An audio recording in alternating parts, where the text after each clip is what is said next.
Hey, what's up, everybody? BDF44 coming at you with another video. All right, so the Lakers play the Portland Trail Blazers in a few hours, and the last that I heard was that Portland had some guys coming back from COVID protocol and some guys going in. A gentleman by the name of Anthony Simons is going in, and another guy, I think his last name is Smith, a guy that just got out the G League, he's going in. And Ben McLemore and Dennis Smith Jr. are coming out, so those guys will be available to go against us tonight.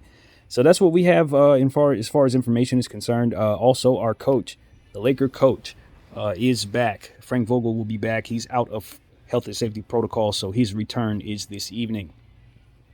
So we have some clarity in regards to that. Now, as far as myself, I'm just clueless as to how Portland's doing right now in terms of who's going to be playing, who's not, who's healthy, who's not. Outside of the information I gave you, I haven't followed their team at all, but I know that they are a team where, unlike Memphis, we probably more so get away with going small tonight than we would against most teams, because their biggest player in their lineup right now, if I'm not mistaken, is Larry Nance Jr. I don't know what's going on with their center situation there. I just haven't been following. So the normal guy that they have down there, I don't know why his name is escaping me, but Nurkic, Jusuf Nurkic. I'm not certain what's going on with him, but the last I heard is he wasn't out there, so we'll see. That's an unknown for me. But yeah, Dame will be out there. We know that, and we don't play defense, so that's a bad combination. I expect Dame to have a very big game tonight. CJ's still out with his collapsed lung. I'm not sure when he'll be back, but we know for a fact that they're going to be short some guys and bringing some guys back. So maybe we could take advantage of that, given the fact that when dudes are coming back into the lineup and things like that, team tends to run a little outside of what's comfortable for them, a little disarray. That's how it usually goes. So hopefully we can take advantage of that. We've been I don't know if we could say we've been playing better ball really, but we've been doing some things that work for us. Obviously that Houston game was a successful one. And of course we had the huge collapse against Memphis, but just like anything, when it comes to huge collapses, that means you did something right in order to put yourself in a position to have collapsed. So as far as I'm concerned, we can start working some of those same progressions. Obviously, we like what we've seen out of Stanley Johnson. We like what we've seen out of Malik Monk. And, of course, we expect that the Lakers will re-sign Stanley Johnson or continue process of keeping him, being that we traded away Rondo today for Denzel Valentine, of whom I do not expect to play at all for the Los Angeles Lakers. We are going to be waiving him and putting him out there so that we can get that exception for $1.7 million to pay Stanley Johnson, I believe. So that's the last I heard. I think the Lakers are still very much in the market for trades and things of that nature. I expect us to be extremely active, and we'll see what happens there. As far as tonight's game, I just hope that the Lakers make the right decisions with their roster. How we start is going to make a big determination on how things go. It's going to be a determining factor on how things go, rather. And I think, it's going to be about how Dame comes out. Is he going to be fresh? Is he going to look good out there? Is he going to struggle like he did earlier in the season? I just don't know where he's at, so I'm looking to learn tonight.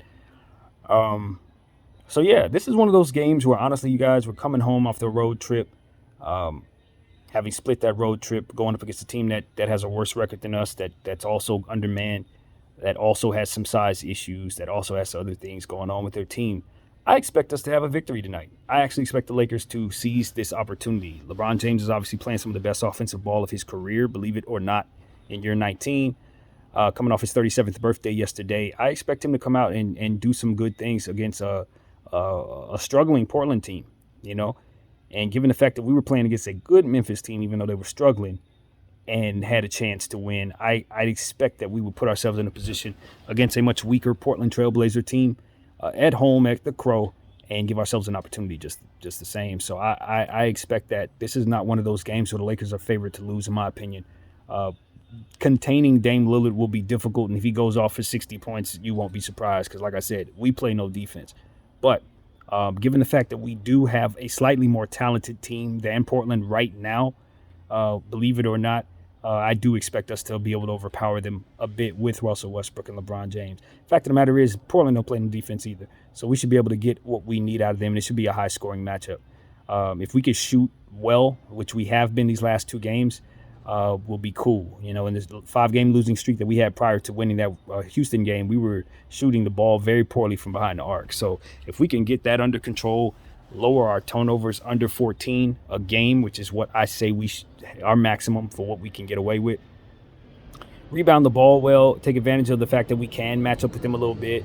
I'm paying attention to Carmelo Anthony coming off a bad game. This is a homecoming for him. Obviously, he played with the Portland Trail Blazers. It's not really homecoming because the game's here, but, guys going up against their old teams, you expect them to kind of show up and show out, especially after that performance that he had trying to play center and it didn't work out. So I expect him to bounce back strong. Yeah, those are the things I'm looking out for. Obviously, I just want to continue to see Stanley Johnson be active defensively, doing the things that he does, being aggressive, driving at the rim, stuff like that, so on and so forth. I can't wait for our guy Austin Reeves to get back. God, it's taking forever for him to come back from COVID protocol. This is ridiculous. Homie's missed 8 games already? Bring him back. Stop playing around. But that's just my frustration speaking. We definitely welcome him back. So that's what I got to say, man. Looking to learn tonight about the Portland Trail Blazers, where they're at, how they're playing, all that good stuff. I just don't follow them like that. But we'll know soon. My name is BDF44. Thank y'all for watching. I'm out.